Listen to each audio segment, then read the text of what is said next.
Ada banyak perubahan nggak sih terkait mengenai pola permintaan pasar di domestik maupun juga di ekspor? Ada nggak sih fokus-fokusnya tuh berubah gitu atau fokusnya ke produk-produk tertentu? Ya, makasih Mbak Maria.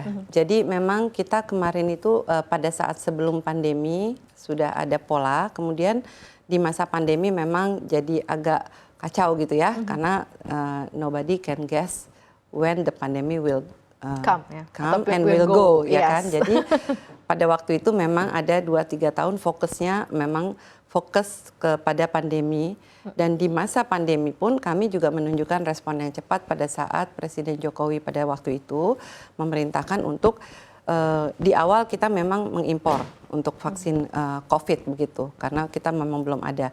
Tapi Bio Farma dengan cepat juga menyesuaikan permintaan supaya kita juga tidak selalu bergantung dan hanya menanti sisa dari global supply gitu. Jadi pada waktu itu Bio Farma pun segera mempercepat pengembangan untuk membuat vaksin COVID dalam negeri.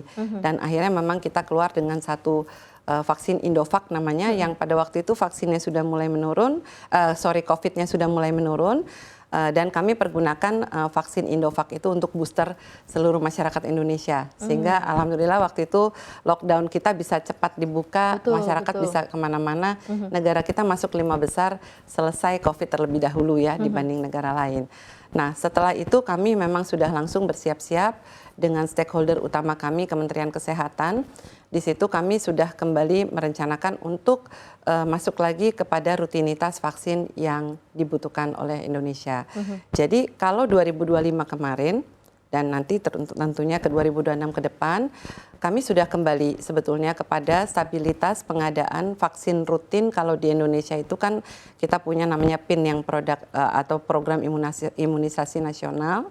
Jadi untuk PIN sudah kembali normal, ada 14 jenis vaksin yang dibutuhkan oleh Kemenkes itu yang sudah mulai kita produksi dan supply dengan normal kembali.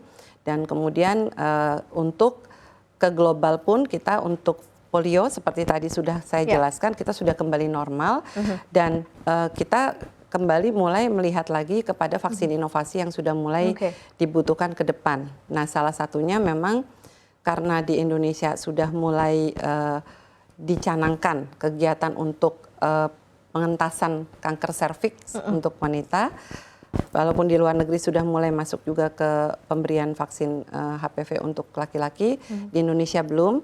Tapi Kementerian Kesehatan kita bersama-sama dengan Bio Farma juga sudah mulai menyiapkan untuk nanti mau masuk ke program nasional untuk ke arah HPV. Sekarang kita masih dalam bentuk piloting untuk beberapa daerah yang insiden penyakitnya tinggi. Bio Farma juga bekerja sama dengan asosiasi, misalnya dengan dokter-dokter obgyn gitu ya, dengan dokter kandungan.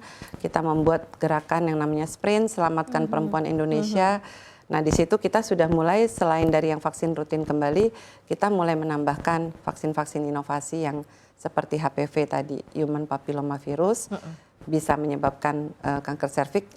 Kita main di preventif, bukan di kuratif. Sehingga kita mulai menambahkan selain dari vaksin rutin tadi, sudah mulai kita tambahkan vaksin HPV, flu, bahkan yang waktu mungkin waktu COVID sempat terhentikan umroh haji, sudah mulai lagi haji dan umroh. Sekarang stabilitas untuk pelaksanaan vaksinasi rutin bagi jamaah yang akan haji dan umroh, alhamdulillah vaksin meningitis sudah mulai diberikan kembali kepada mereka. Positioningnya jadi sekarang lebih ke pencegahan ya, ke preventif ya, jadi jatuhnya ya. Ketimbang memberikan vaksinasi atau mungkin memberikan obat, tapi sekarang lebih kepada pencegahan, awareness-nya juga muncul masyarakat ke sana ya.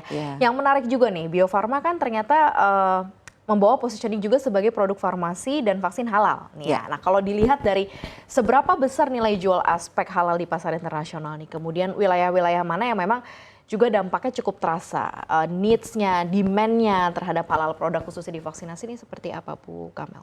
Ya, jadi saya ingin berangkat juga bahwa karena memang dari Presiden Prabowo juga sudah mengeluarkan perpresnya ya, Perpres nomor 33 tahun 2014, sebetulnya dari 2014 ditekankan kembali oleh Presiden Prabowo untuk Indonesia betul-betul mengejawantahkan Perpres tersebut, sehingga Indonesia sudah masuk ke dalam program produk halal. Jadi memang itu kan tentang jaminan produk halal.